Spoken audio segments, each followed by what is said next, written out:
May ilang taga-Albay na ang lumikas bilang paghahanda sa bagyong Glenda. Kamustahin na natin ang sitwasyon doon?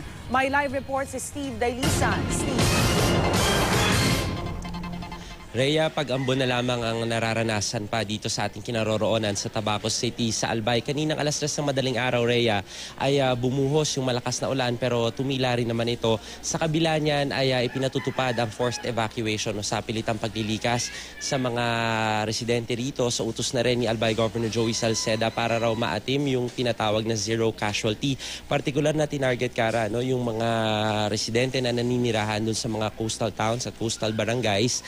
Dito nga sa bahagi ng Tabaco City, nasa hanggang 15 yung kanilang mga coastal barangays at yung kabilang na dyan yung mga isla. Kagabi pa lamang ay inabisuhan na sila na lumikas at pumunta sa mga evacuation center na tinukoy ng lokal na pamahalaan.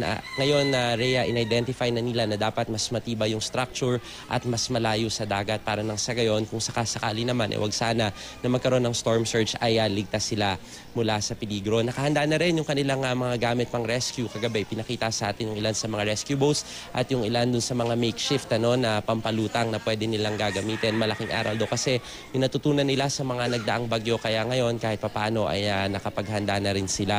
Ang magiging hudyat daw, Rhea, ng paglikas dun sa mga iba pang mga residente ay yung pito, di naman kaya yung kampana sa kanilang mga barangay. Sa ngayon dito sa ating kinaroroonan sa Tabaco City Port, aabot sa hanggang 400 yung bilang ng mga stranded na pasahero.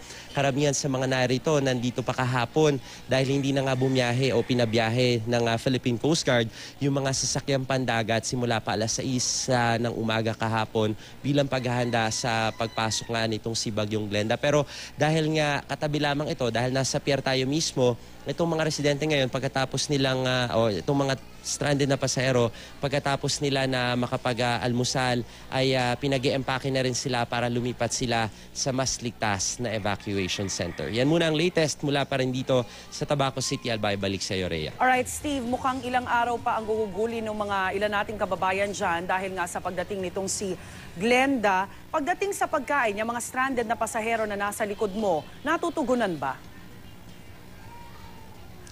Kagabi, Rhea, pinakain naman sila ng lokal na pamahalaan dito. Meron silang almusal, tanghalian at hapunan. Sa ngayon, mukhang katatapos lamang ng ilan sa kanila na mag-almusal.